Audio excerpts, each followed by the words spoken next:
ప్రార్థన చేసుకున్నాం. పరలోకమందున్న మా తండ్రి,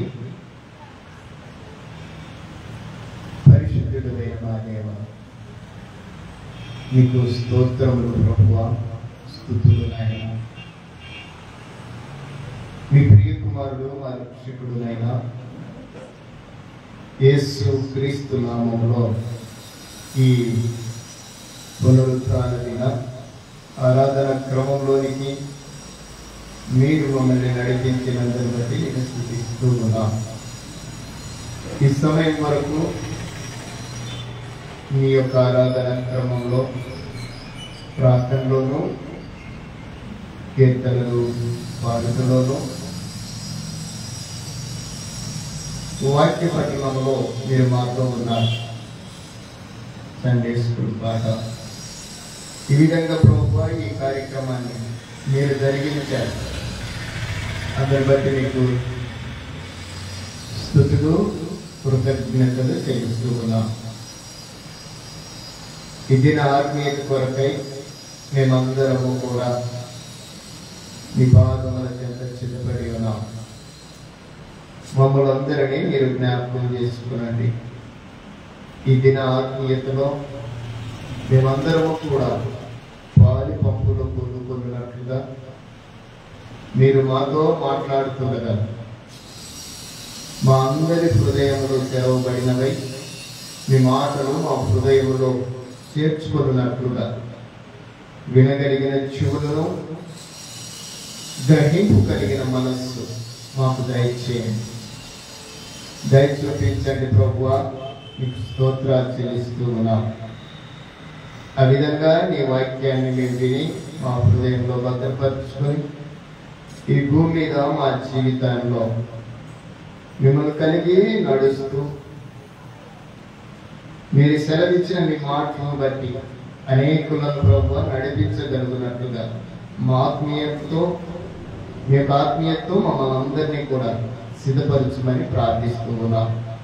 సహాయం చేయమని ప్రభువా మాతో మాట్లాడమని మమ్మలను ఈ క్రమమును మీ చేతికి సమర్పించుకుంటూ యేసు క్రీస్తు నామములో ప్రార్థన చేస్తున్నాం తండ్రి, ఆమేన్.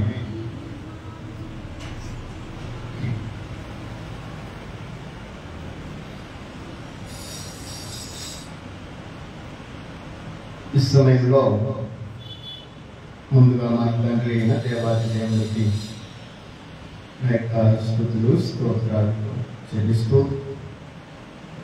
ఈ దిన ఆరాధన కొరకై మనందరినీ కూడా ప్రేమపూర్వకంగా ఆహ్వానిస్తూ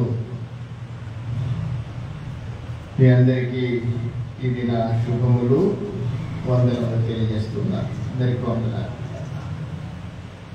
ప్రత్యేకంగా ఈరోజు నూతనంగా మా కోటను రావడం చాలా సంతోషం. చక్రిలేడా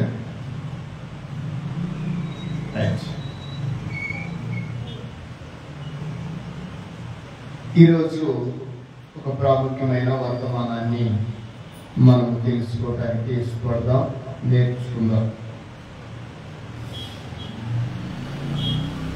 గత వారం మీకు నేను ఒక ప్రాముఖ్యమైన వర్తమానాన్ని చెప్పాను. మీ అందరికి గుర్తుంది అనుకుంటాను. ఏం చెప్పాను గత వారం?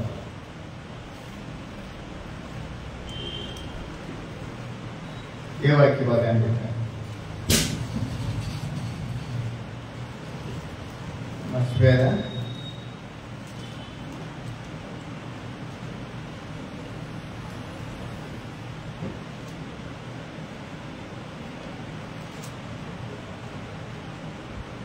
మనము ఏ విధంగా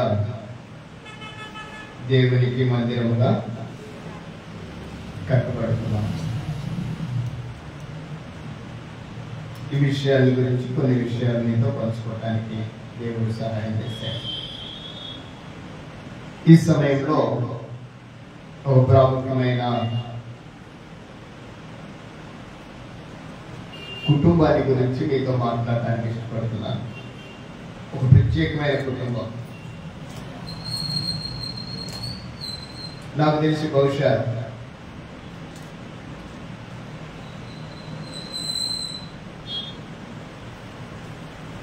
మీరు విని ఉండరనుకుంటా బైబిల్లో అలాంటి కుటుంబాన్ని గురించి.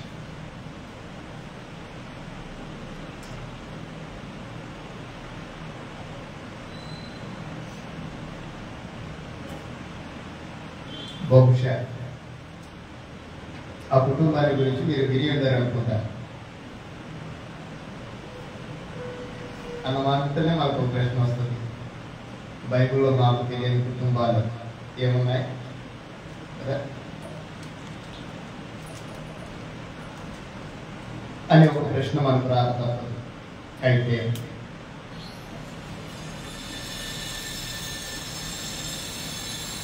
ఆ కుటుంబాన్ని గురించిన దేవుని యొక్క వాగ్దానము, ఆ కుటుంబాన్ని గురించిన వివరణ పరిశుద్ధ గ్రంథంలో క్లుప్తంగా రాసినప్పటికీ, కొద్దిగా రాసినప్పటికీ దాని యొక్క ప్రణాళిక దేవుడు ఈ భూమి మీద, లేక ఆ కుటుంబాన్ని గురించిన ప్రణాళిక దేవుడు ఈ భూమి మీద చాలా హెచ్చుగా ఎక్కించాడు. ఎంత హెచ్చుగా అంటే తన ప్రజల కంటే హెచ్చుగా కుటుంబాన్ని ఉంచాడు. అలాంటి కుటుంబాన్ని ఈరోజు మనము కలుసుకోలేకపోతున్నాం. మీరు ఆ కుటుంబాన్ని గురించి మీరు విని ఉండాలని నేను ఎందుకన్నానంటే, నేను కూడా చాలా ఏళ్ళు చదువుతున్నప్పటికీ ఆ కుటుంబము గురించి ఆలోచన చేయాలి. కాలక్రమేణా చదువుతున్న క్రమంలో ఆ కుటుంబాన్ని గురించిన సమాచారము దేవుడు చాలా సంక్షిప్తంగా తెలియజేయాలని ప్రయత్నం చేశాడు. ఆ కుటుంబమే రేకాబు కుటుంబం. విన్నారు ఎప్పుడైనా? రేకాబు లేకుంటే రేకాబీయుడు అనే వాక్యాన్ని విన్నారా? అందుకే మనం ఆలోచించాలి. మనకు కుటుంబం అంటుందనే ముందుగా గుర్తొచ్చేది యెహోషువ కుటుంబం కదా, కొర్నేలి కుటుంబం, లూదియా కుటుంబం, జైలు అధికారి కుటుంబం, వీటన్నిటికంటే ముందుగా మన కుటుంబం కదా. కుటుంబము అనే విషయము చాలా ప్రాముఖ్యమైనది. ఆ పేరు చాలా ప్రత్యేకమైనది.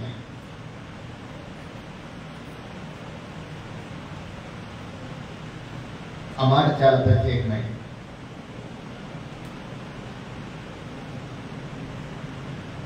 అలాంటి కుటుంబాన్ని ఈరోజు మనం చూడబోతున్నాం. వారు రేఖాబీయుడు, రేఖాబు కుటుంబం. వాటి గురించి పరిశుద్ధ గ్రంథంలో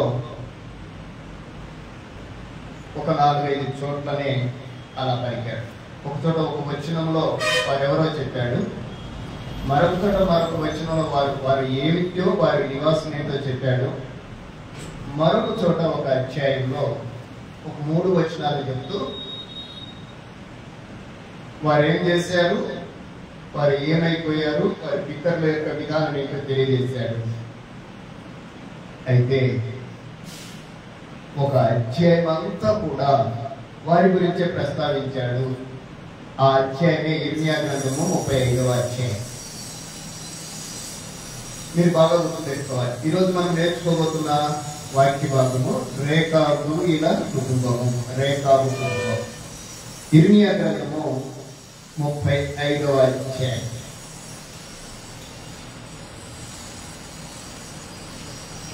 పరమగుణ దేవుడు ఇశ్రాయేలీయులు చెరలోనికి కొనిపోబడతారు. వారు దాదాపుగా ఒక 70 ఏళ్ళు చెరపట్టబడిపోతారు. ఆ చెరలోనికి వారు పోవడానికి కారణము వారే అని దేవుడు తన ప్రవక్తలతో మాట్లాడుతూ ఆ క్రమంలోనే యిర్మీయాను వారి యొద్దకు పంపిన విధానం, ఇశ్రాయేలీయుల యొద్దకు పంపిన విధానం, ఆ క్రమంలో వారి గురించి వారి యొక్క స్థితిని తెలియచేస్తూ, మీరు చెరలోకి వెళ్తున్నారు, మీరు చెరపట్టబోతున్నారు, మీకు తెలియని రాజు మిమ్మల్ని చంపేస్తారు, మీరందరూ నాశనం అయిపోతారు, క్షామము చేత, తెగులు చేత, ఖడ్గము చేత మీరు నశించిపోతారు, మరికొందరు చెరలోకి వెళ్తారు అని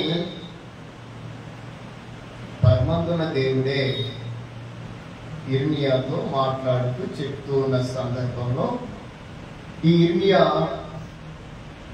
తన గ్రంథాన్ని వ్రాస్తూ, లేకుంటే గ్రంథంలో దాగి ఉన్న రాయబడిన అంశాన్ని ప్రస్తావిస్తూ వస్తున్న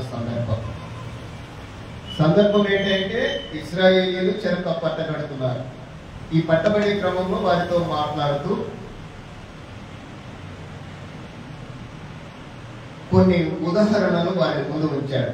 అందరికి వినాలి, అందరూ అలా కొన్ని ఉదాహరణలను వారి ముందు ఉంచాడు. మీరు యిర్మీయా గ్రంథంలో చదివితే ఇశ్రాయేలీయులను ఒక పక్కన చూపిస్తూ వారు అర్థం చేసుకునే విధంగా కొన్ని విషయాన్ని వారి ముందు ఉంచడానికి ప్రయత్నం చేశారు. ఇశ్రాయేలీయులు వారు అర్థం చేసుకునే కొన్ని విషయాలు, లేకపోతే ఇంకొక విధంగా మీకు చెప్పాలంటే ఇశ్రాయేలీయులను పక్క పెట్టి అర్థాన్ని పక్క పెట్టారు. ఒకసారి నడికట్టును వారి ముందు పెట్టారు. ఇశ్రాయేలీయులు నడికట్టు ఒకలాగా ఉన్నారు. మరొకసారి కుమ్మరివాణి కొండను వారి ముందు పెట్టాడు. ఇశ్రాయేలీయులను ఇలా పెట్టేశారు. యిర్మీయా వారితో మాట్లాడుతూ వారిని ఉదహరిస్తూ చెప్తున్న మాటలు. ఈ మాటలు చెప్పారంటే దేవుడే వారితో మాట్లాడిస్తున్నాడు. నువ్వు వెళ్ళి నేను చెప్తున్నమాట. అందుకే మీరు ఆ గ్రంథంలో చదివితే సైన్యములకు అధిపతి యెహోవా వాక్కు అని రాయబడింది. ఆయన మాట్లాడుతున్నాడు, ఈయన చెప్తున్నాడు. ఆయన చెప్పమంటున్నాడు, ఈయన చెప్తున్నాడు. ఇలాగనే అబద్ధ ప్రవక్తలు ఇశ్రాయేలీయులు ఆ కోలంలోనే ఇప్పుడు ఇశ్రాయేలీయులని ఇటుపక్క రేఖాదీయులని నిలబెట్టారు. బాగా వినాలి. ఒక పక్క ఇశ్రాయేలీయులను చూపిస్తూ ఇటుపక్క ఎవరిని నిలబెట్టాడు? రేఖాదీయులు. వీళ్ళు ఎవరయ్యా అంటే కనానీయులు. ముందుగా గుర్తుంచుకోవాలి, కనాను దేశానికి చెందిన వారు. కనాను దేశానికి చెందిన వారే కానీ కనాను దేశంలోనికి ఇశ్రాయేలీయులు ప్రవేశించిన తర్వాత వారితో కలిసి బెన్యామీను వారికి సహాయకులుగా ఉంటూ వచ్చారు. వారిని ఒక చోట లేఖకులు లేకపోతే లేఖనాలు రాసేవారని రాయబడింది. మరొక చోట సౌలు రాజు కాలంలో వారు సైన్యాధిపతులుగా ఉన్నారు అని రాయబడింది. సైన్యంలో చేరిన సైనికులు అని రాశారు. ఇక్కడ వారి కుటుంబాన్ని ప్రస్తావిస్తూ, అంటే వారి పితరులు కనానీయులు, వారి శైలి ఒక వింతగా ఉండేది, ఒక ప్రత్యేకత వారి శైలి. మనం అనుకుంటుగానే కనాను దేశం ఎవరిది అంటే మనము వెంటనే చెప్తాం. ఎవరిదమ్మా? ఎవరిది? ఒకప్పుడు ఎవరిది, ఇప్పుడు ఎవరిది? ఒకప్పుడు అది ఇశ్రాయేల్. ఒకప్పుడు దాదాపుగా 9 తెగల వారు ఆ స్థలంలో ఉన్నారు. కనానీయులు, పెరిజీయులు, మోరీయులు, రూసీయులు, ఇక 9 రకాల జనాంగము ఆ స్థలంలో ఉన్నప్పుడు ఆ స్థలాన్ని పరలోకమందున్న దేవుడు ఇశ్రాయేలీయులకు స్వాస్థ్యముగా ఇస్తానని ప్రమాణం చేశాడు. అది ప్రారంభంలోనే చేశాడు. ఆ ప్రమాణమును నిలుపుకోవటానికి వారిని ఐగుప్తు చెరలో నుండి కనాను దేశానికి పంపిస్తాడు. ఆ కనాను దేశానికి వారు వెళ్ళాలంటే అక్కడ ఉన్న వాళ్ళందరూ కూడా వెళ్ళిపోవాలి. వారందరితోటి యుద్ధం జరిగించి కనాను దేశాన్ని ఆ రోజు ఇశ్రాయేలీయులు స్వతంత్రించుకున్న ఆ క్రమంలో కొంతమంది అక్కడ మిగిలిపోయారు. మన బైబిల్ చరిత్రలో చూద్దాం. ఆ మిగిలిపోయిన వారిలో ఒక్క కుటుంబం, రేఖాలు కుటుంబం. వారి గురించి ఈరోజు మనకు అవసరమా అంటే ఖచ్చితంగా అవసరం. ఒకవేళ దేవుడు ఆ రోజు ఇశ్రాయేలు ఎదుట నిలబెట్టినట్టే మనమల్ని కూడా వారి ముందు నిలబెడితే మనం ఏంటో తెలుసుకో. అప్పుడప్పుడు మనం అంటుంటాం మన యొక్క మాట క్రమంలో, అది ఆ కుటుంబాన్ని చూడండి, మనం కూర్చుకుంటుంటాం.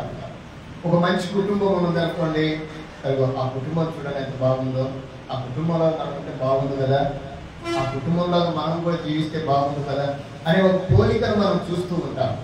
అలాంటి పోలికనే ఈ రేఖాబు కుటుంబంలో మనం చూడడానికి ఇష్టపడుతూ ఉన్నాం. ఆ రోజు వారిని ఇశ్రాయేలీయుల ఎదుట నిలబెడితే ఇశ్రాయేలీయులు వారి ముందు చేరిపోయారు. ఒకే కుటుంబము ఒక దేశాన్ని ముందు నిలబెడితే ఆ కుటుంబం ముందు ఆ దేశం ఏమైపోయిందంటే తేలిపోయింది. ఒక కుటుంబాన్ని ప్రభు వారి ముందు పెట్టాడు. వారి రేఖకి ఏంటి వారి శైలి? ఏంటి వారి శైలి? 35వ అధ్యాయం 6-7 వచ్చిన చదువుదాం. 35వ అధ్యాయం 6-7 వచ్చిన.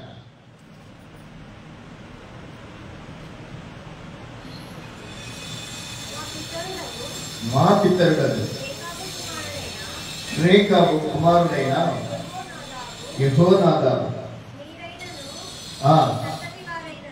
మీరైనను మీ సంతతి వారైనను ఎప్పుడు ద్రాక్షారసము తాగకూడదని మాకు ఆజ్ఞాపించను కనుక మేము ద్రాక్షారసము తాగము.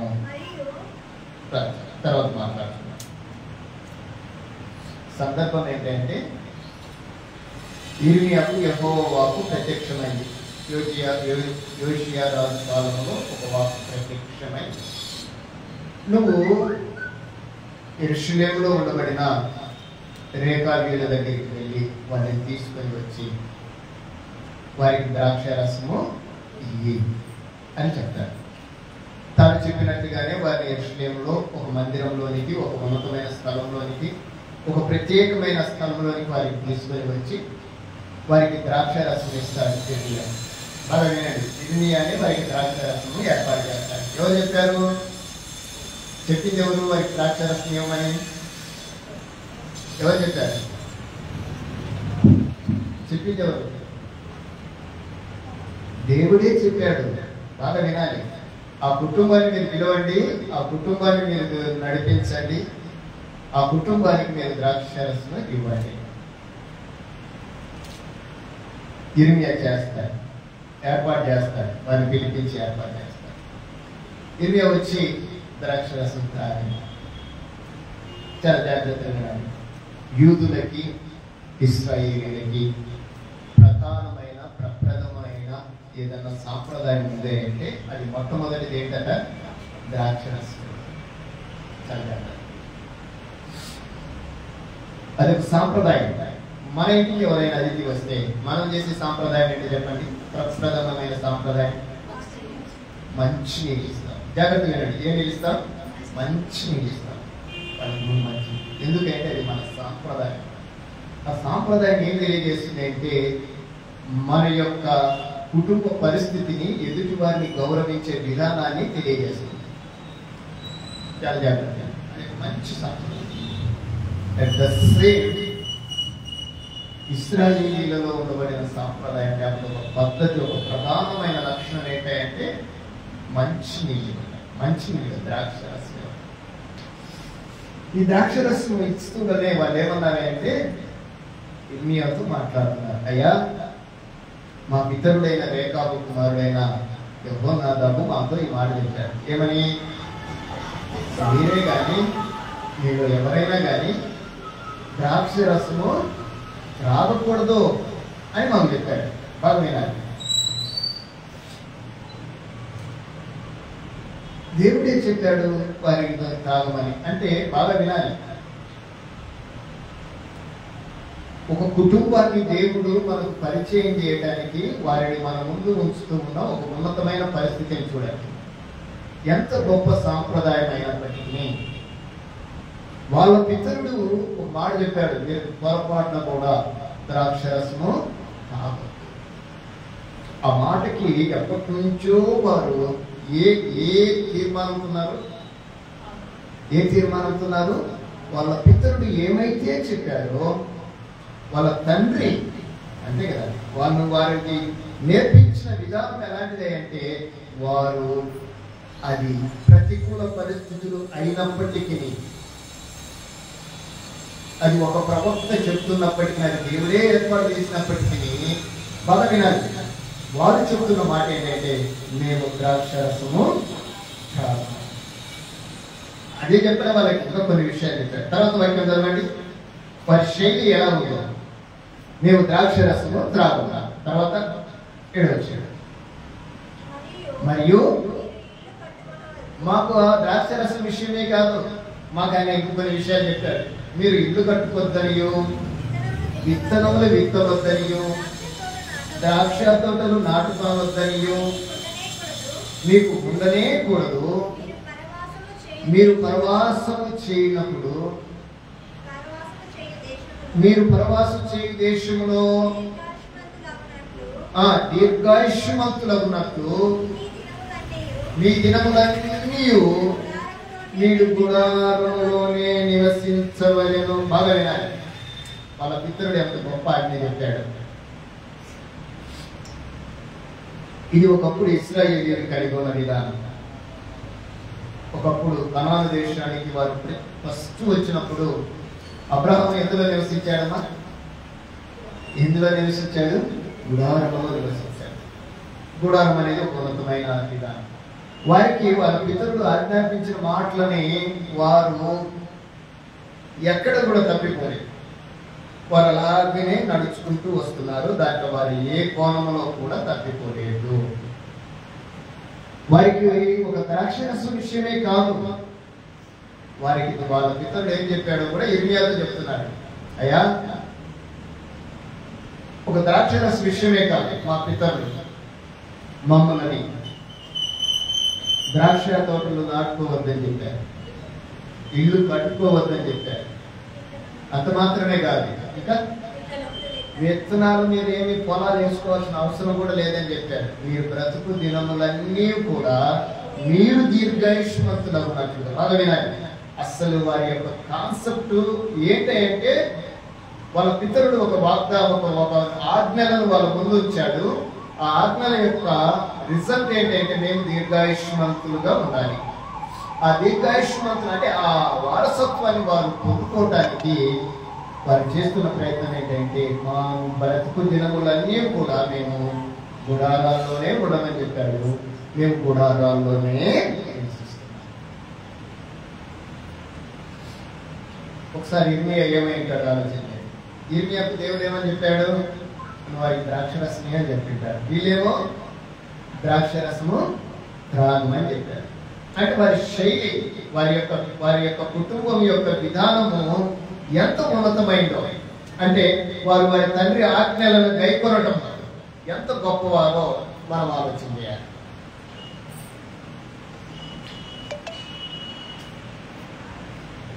ఈ మాటల గురించి దేవుడు ఒక మాట మాట్లాడుతున్నాడు. 35వ అధ్యాయంలో 14 నుండి 18 వచనాలు.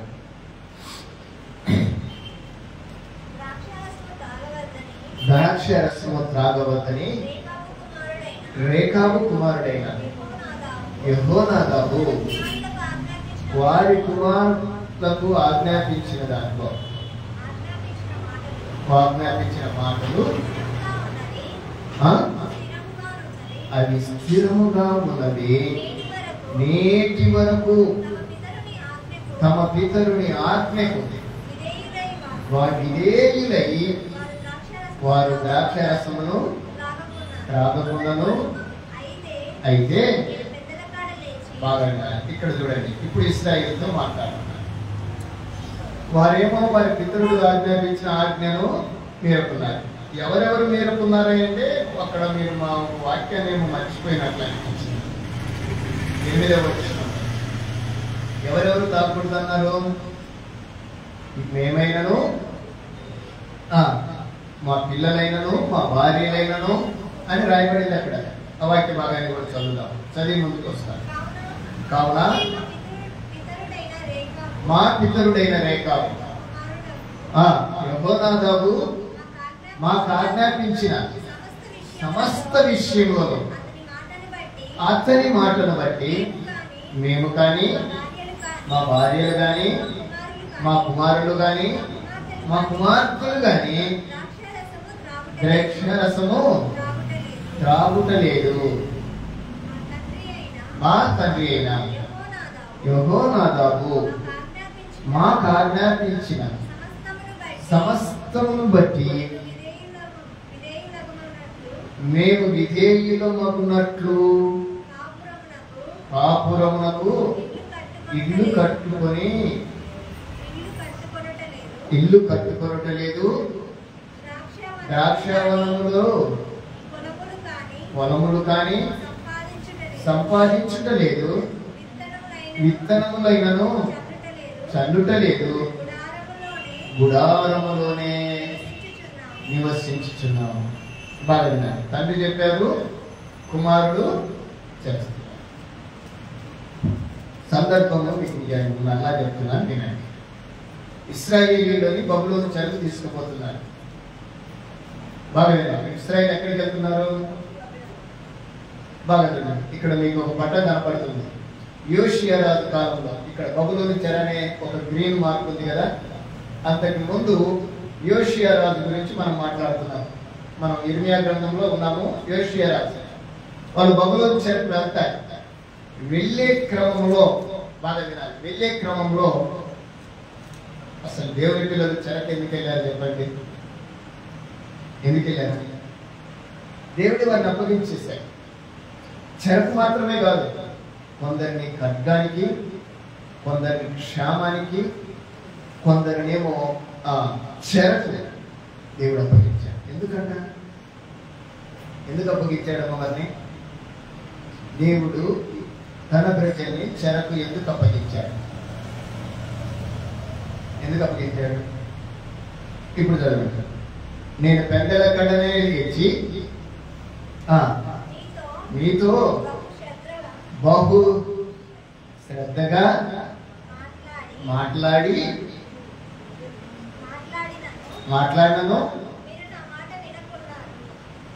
జాగ్రత్తగా రికార్డింగ్ అవుతుంది. చేత కాకపోతే ఆపేసాను. నేను బహు శ్రద్ధగా మాట్లాడినను మీరు నా మాట వినకున్నారు. జాగ్రత్త. ఇశ్రాయేలు ఏమై ఉన్నారంట? ఎవరి మాట వింటాంలే? ఎవరి మాట వింటాం లేదమ్మా? ఎవరి మాట వింటాంలే? ఇశ్రాయేలు దేవుని మాట వింటా ఉండేవాళ్ళు. తండ్రుల కడలేసి వాళ్ళ దగ్గరికి ప్రవక్తలని, వారి దగ్గరికి అనేకులను పంపిస్తూ వస్తున్నప్పటికీ వారు ఎలా ఉన్నారంటే దేవుని మాట వింటలే. ఇశ్రాయేలీయులు ఎవరి మాట వింటున్నారైతే? బాగా విన్నారు. ఆ రోజు ఇశ్రాయేలు ఎవరి మాట వింటున్నారు? ఇప్పుడు ఇర్మియా చెప్తున్న మాట కూడా వాళ్ళు వింటలే. ఇర్మియా చెప్తున్న మాట వినకపోగా ఆయనని వారు బంధించే క్రమంలోకి వచ్చేసారు. కొట్టారు, బంధించారు. అంటే దేవుడు పంపించిన వారి మాట కాకుండా ఇశ్రాయేలీయులు తమ కొరకు ఏర్పరచుకున్న వారి మాటలు వింటూ మనకేమి కాదులే అనే స్థితిలో ఉన్నప్పుడు, ఆ స్థితిని కాస్త వారు దేవుని వైపునకు కాక అన్య దేవతల వైపు వారు తిరగబడినప్పుడు, లేక అన్య దేవతల వైపు వారు తిరిగినప్పుడు యెహోవా వారి విషయంలో ఒక ఆలోచనకు వచ్చేసారు. వీరికి ఖచ్చితంగా శిక్ష పడాలి అనే ఉద్దేశంతో వారికి ఆ శిక్షను ఒకవేళ ఆలోచన చేస్తారేమో, బాగా వినాలి, ఆ శిక్షను ఒకవేళ ఆలోచన చేస్తారేమో. ఏంటంటే చెరకు తీసుకెళ్తున్నారు, మీరు ఖడ్గానికి, క్షామానికి, లేకుంటే తెగులుకు మీరు అప్పగించబడిపోతున్నారు అని దేవుడు సెలవిచ్చినప్పుడు ఆ మాటల్ని వారు వినలేదు. వినకపోగా వారు దేవుని మాటలను పక్కన పెట్టేశారు. వారి ప్రతిరోజు పెద్దల కడలే వారికి మాటలు చెప్తున్నాడు. ప్రతిరోజు వారు హెచ్చరిస్తున్న వారు వింటలే. కానీ ఎప్పుడో తమ పితరుడైన రేఖాబు కుమారుడైన నాదాబు వాళ్ళ కుటుంబాన్ని కూర్చోబెట్టి మాట్లాడారు. అయ్యా, మీరు భూమి మీద దీర్ఘాయుష్మంతులు కావాలంటే ద్రాక్షారసం తాగండి, ఇల్లు కట్టించుకోకండి, ద్రాక్ష తోటలు నాటకండి. ఇంకేం చెప్పాడు? ద్రాక్ష తోటలు నాటకండి, మీరు బ్రతుకు కాలం అంతా గుడారంలోనే ఉండండి, దేవుడు మిమ్మల్ని ఆశీర్వదిస్తాడు. ఈ విషయాన్ని వారికి చెప్పాడు. మరి ఇక్కడ వినాలి. ఎప్పుడో వాళ్ళ పితరుడు చెప్పిన మాటలు నేటి వరకు ఇప్పటి వరకు వారు వాటిని పాటిస్తూ ఉన్నారు. ఇప్పటి వరకు వారు పాటిస్తూ ఉన్నారు. 19వ వచనం చదువుతాం. అక్కడ వారి గురించి దేవుడు ఏం వాగ్దానం చేశాడు? వారిని గురించి దేవుడు వాగ్దానం ఏం చేశాడు?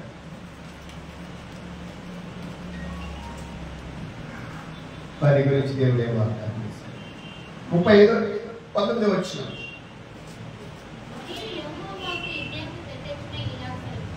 మరియు యెహోవా యిర్మీయాకు ప్రత్యక్షమై ఇలాగు సెలవిచ్చాడు. యెహోవా ఆజ్ఞ ఇచ్చినదేమనగా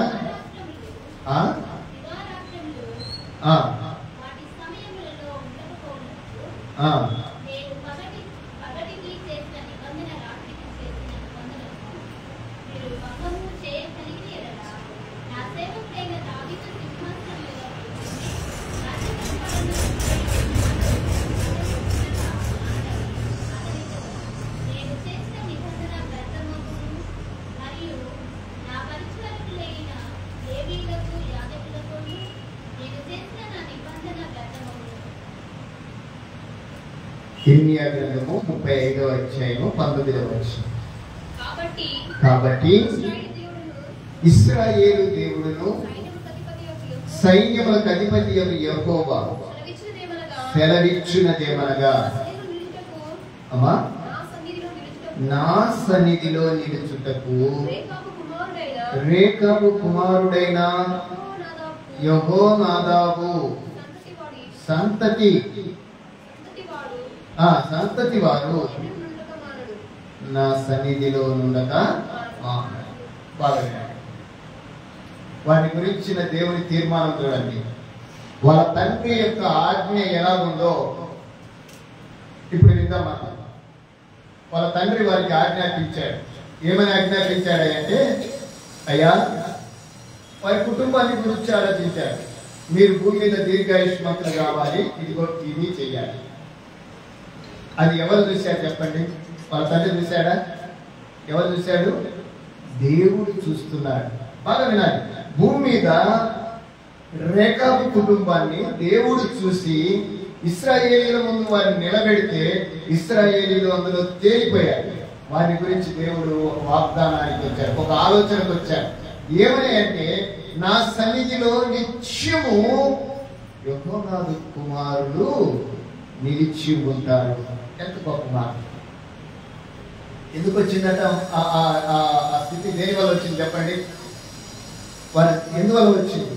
వారు ఏ నిబంధనకు, ఏ మాటకు లోబడి ఉన్నారో దాన్ని ఏంటి పరిస్థితులలో కూడా విడిచిపెట్టలేదు, దాంట్లో నుండి తొలగిపోవడానికి ఇష్టం లేదు. ఒకవేళ ఆ పరిస్థితులు వచ్చినా కూడా వారు దాన్ని ఆస్వాదించలేదు. ఎందుకంటే బాగా చెప్తాను, అధ్యాయంలో ఒక మాట రాయబడింది. దాన్ని తెలిసి అధ్యాయంలో ఒక మాట రాయబడింది. 11వ వచనంలో ఒక మాట రాయబడింది. చూడండి ఏమని రాయబడింది. వారు ఎలాంటి వారంటే, ఏదైనా చెప్తే దానికి వారు భయపడేవారు అని రాయబడింది అక్కడ. వారు ఎలాంటి వారంటే, వారికి భయం ఎక్కువ. వారి శత్రువుడైనా, దేవుని ఆజ్ఞలన్నా, లేకపోతే వాళ్ళ పితరుల మాటలన్నా కూడా వారికి ఏమిటంటే వారి యొక్క మొట్టమొదటి భయం ఎక్కువ. ఆ భయాన్ని బట్టి వారు దేవుని యొక్క వాగ్దానాన్ని అందుకున్నారు. ఆ వాగ్దానం ఏంటంటే, నా మందిరంలో వారి కుటుంబము ఎప్పుడు కూడా ఉంటుంది అని. రైట్. ఈ సమయంలో రేఖా వీళ్ళ యొక్క లైఫ్ స్టైల్ మీ ముందు ఉంచాను. ఈరోజు క్రైస్తవులుగా రేఖాబీయులకు ఎవరు మోడల్ అంటే వారి తండ్రి, వారి పితరుడు. రేఖాబీయులకు ఎవరు మోడల్ అంటే వారి పితరుడైన నాదాబు. ఈరోజు క్రైస్తవులుగా ఒక చిన్న ప్రశ్న, మనకెవరు మారి? మనకెవరు మోడల్? మన మోడల్ ఎవరు? మన మోడల్ ఎవరు? మన మాదిరి ఎవరు? ఎవరమ్మా మన మోడల్, మన మాదిరి ఎవరు? ఎవరు? ఏమేం మాట్లాడు? ఎవరమ్మా? ఎవరైతే వాళ్ళ పేరు చెప్పండి, తప్పేముంది? ఎవరు? ఏం భయపడుతున్నారు? యేసుక్రీస్తు ప్రభువే మన మోడల్, ఇంకెవ్వరూ లేరు ఈ భూమి మీద. నేటి క్రైస్తవుల యొక్క మోడల్ ఎవరంటే యేసుక్రీస్తు ప్రభు వారే. మరొక మోడల్ మనకు లేదు. ఈరోజు మనము పరలోకానికి చేరడానికి ఎవరు మార్గము? ఈరోజు తండ్రి అయిన దేవుణ్ణి ఆరాధించడానికి ఎవరు మూలము? మనల్ని పరలోకానికి తీసుకుపోయేది ఎవరు? అన్నీ ఆయనే. నిజమే, ఇది చాలా విచిత్రమైనది. అన్నీ ఆయనే. మన మోడల్ ఎవరంటే యేసుక్రీస్తు. రేఖాబీయుల మోడల్ ఎవరంటే అభినాదాబు. అందుకే వారికి దేవుడు వారిని ఇశ్రాయేలీయులకు లేని స్థితిని వారికి ఇచ్చారు. అంతేనంటారా? వారి సంధిలో ఎప్పుడు వాళ్ళు ఉంటారు. మనం ఒకవేళ పరలోకానికి పోతే మనం వారిని ఎగ్జామ్ చేయొచ్చు, వారిని చూడొచ్చు. రేఖాబీయులు ఎవరు అని మనం చూడొచ్చు, నాకు తెలుసు. ఎందుకంటే ఆయన చెప్పాడు. ఈరోజు దేవుని పిల్లలుగా మన మోడల్ని మనం అనుసరిస్తున్నామా? యేసుక్రీస్తు ప్రభు చెప్పిన మాట అపోస్తల కార్యములో 3:22 అపోస్తల కార్యములు 3:22 ఒకసారి చూడండి, త్వరగా చదవాలి. ప్రభు అయిన దేవుడు మీ కొరకు పుట్టించును, ఆయన మీతో ఏమి చెప్పినను అమ్మా అన్ని విషయములలో మీరు ఆయన మాట వినాలి. ఎవరి మాట వినాలి? మోషే చెప్తున్నాడు తన ప్రజలతోటి. ఆ మాటను ఎవరు ప్రస్తావిస్తున్నాడు? నూతన నిబంధన కాలంలో సంఘముతో మాట్లాడుతున్న మాటలు ఏంటంటే, అలాంటి కాలంలోనే నా వంటి ఒక ప్రవక్త మీలో పుడతాడు. ఎవరైనా ఎవరు? ఆ ప్రవక్త ఎవరు? ఆయన లాంటి ప్రవక్త ఎవరు? యేసుక్రీస్తు ప్రవక్త. ఆయన పుడతాడు. మీరందరూ అన్ని విషయములలో ఎవరి మాట వినాలి? ఎవరి మాట? యేసుక్రీస్తు మాట వినాలి. చదవాలి. ఆ ప్రవక్త మాట వినినవాడు, విననివాడు. జాగ్రత్తగా మీరందరూ ఆయన మాట వినాలి. ఆ ప్రవక్త మాట విననివాడు ప్రజలలో ఉండకుండా ఏమైపోతారంటమ్మా? అమ్మా ఏమవుతారు?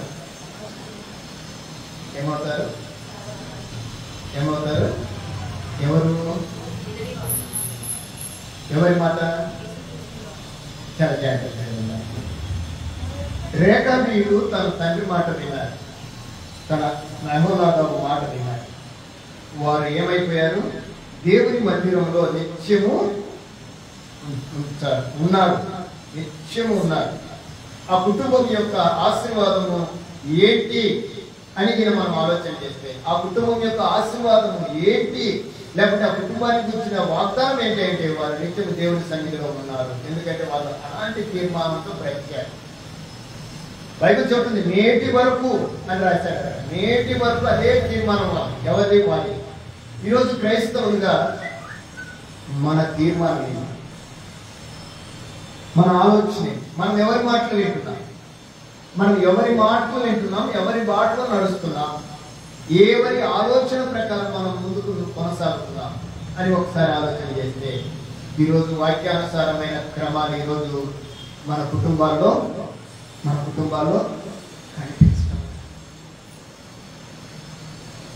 ఇది చాలా చిన్నగా సింపుల్గా ఏం చేస్తామండి కుదరటం లేదు అంటాం. అవునా కాదా? ఏంటమ్మా ఎందుకు మీరు కుటుంబంలో కూడుకోవడం లేదంటే మనం చెప్పే చిన్న మాట ఏంటి అంటే కుదరడం లేదు అంటారు. అంతేనా? చిన్న మాటే, కానీ ఆ మాటకు తగిన ప్రతిఫలం ఏంటో తెలిసిన, ఆ మాట వినని వాడు జనములలో ఉండకుండా ఏమైతారట? సర్వనాశనం. భయం అనిపిస్తుంది.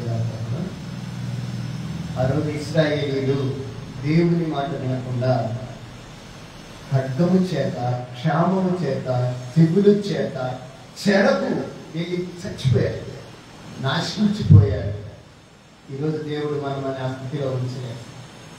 నశించిపోతున్న మనమల్ని, చెదరిపోతున్న మనమల్ని, దారి తొలగిన మనమల్ని, చీకటిలో ఉన్న మనమల్ని ఏం చేశాడంటే తన మహాప్రేమ చేత తన ప్రియకుమారుడైన యేసు క్రీస్తుని లోకానికి పంపించి నీ మీద, నా మీద, మనందరి మీద ఉండబడిన రుణాన్ని, అనగా పాపాన్ని, ఆ భారాన్ని ఆ సిలువలో తీసేసి తన కుమారుడుగా, తన కుమార్తెలుగా మనల్ని చేసుకున్నాడు. ఎంత గొప్ప కృప దేవుడు మనకు అనుగ్రహించాడు. అట్టి కృపను పొంది ఉన్న నేటి క్రైస్తవులు ఏమై ఉన్నారంటే ఆ కృపను వెంబడించటం లేదు, ఆ ప్రభువుని వెంబడించటం లేదు, ఆ వాక్యాన్ని అనుసరించి బ్రతకటం లేదు. ప్రియులారా, ఈరోజు మనం ఆలోచన చేయాలి. పరలోకమందున్న దేవుడు తన ప్రణాళికను నాటి నుండి నేటి వరకు తెలియజేస్తూనే వచ్చాడు. తన పిల్లలని తన సన్నిధికి చేర్చుకోవాలి. భూమి మీద ఉండబడిన ప్రతి కుటుంబము నాది అంటున్నాడు. ఆ కుటుంబం ఎక్కడికి వెళ్ళాలట? ఎందుకు నాది అన్నాడంటే ఆ కుటుంబము ఆయన సన్నిధికి చేరాలి. ఆ కుటుంబము ఆయన సన్నిధికి చేరాలి అంటే ఆ కుటుంబం ఏ స్థితిలో ఉంటే ఆ సన్నిధికి చేరాలి.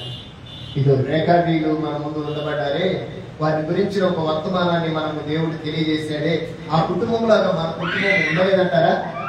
ఆ కుటుంబంలాగా మన కుటుంబము కొనసాగలేదంటారా? ఉండగలదా? ఉండలేదా? ఖచ్చితంగా ఉండడానికి ప్రయత్నం చేయాలి. అలాంటి తీర్మానము రేఖాడీలు కలిగి ఉన్నారు. వారు చెప్తున్నారు, మేము కానీ, మా భార్యలు కానీ, మా పిల్లలు కానీ ఎవరు కూడా ఆ ఆజ్ఞను వేరటం లేదు. మా కుటుంబం అలాగా ఉంది అని చెప్తున్నారు. ఆ కుటుంబాన్ని వారు సాక్ష్యం ఇచ్చినట్లే దేవుడు కూడా సాక్ష్యం ఇచ్చాడు. ఇదిగో వారు నేటి వరకు అలానే ఉన్నారు అని దేవుడు సాక్ష్యం ఇస్తూ వారి గురించి ఒక తీర్మానం చేశాడు. ఈరోజు మనమని గురించి కూడా దేవుడు ఒక తీర్మానం చేశాడు. ఆ తీర్మానాన్ని మనం ఆలోచన చేయాలి. ఏంటి ఆ తీర్మానం? పేతురు రాసిన మొదటి పత్రిక 2వ అధ్యాయం 9వ వచనం. పేతురు రాసిన మొదటి పత్రిక 2వ అధ్యాయం 9వ వచనం. ఏం చేయాలి మనం? రేఖాడీలు ఆ విధంగా ఉన్నారు. వారు దేవుని సన్నిధిలో నిత్యం ఉండటానికి ప్రయత్నం చేశారు.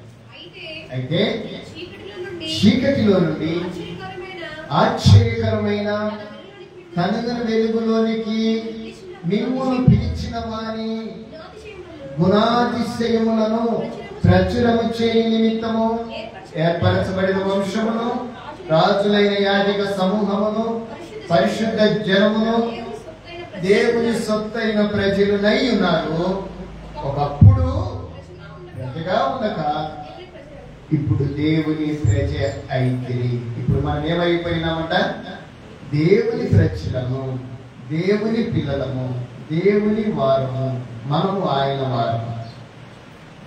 ఆయన వారము కావాలి అంటే మన యొక్క స్థితిని ఇక్కడ ఆయన చెప్తూ, మీరు చీకటిలో నుండి ఆశ్చర్యకరమైన తన వెలుగులోనికి మిమ్మల్ని దేవుడు పిలిచిన వాణి యొక్క గుణాతిశయంలో మనం ఏం చేయాలట? పిలిచినాడు దేవుడు. పిలిచిన నిన్ను నన్ను మనం చేయవలసింది ఏంటంటే ఆయన యొక్క గుణాతిశయంలో ఆయన మాట విని ఆయన ప్రకారం నడవాలి.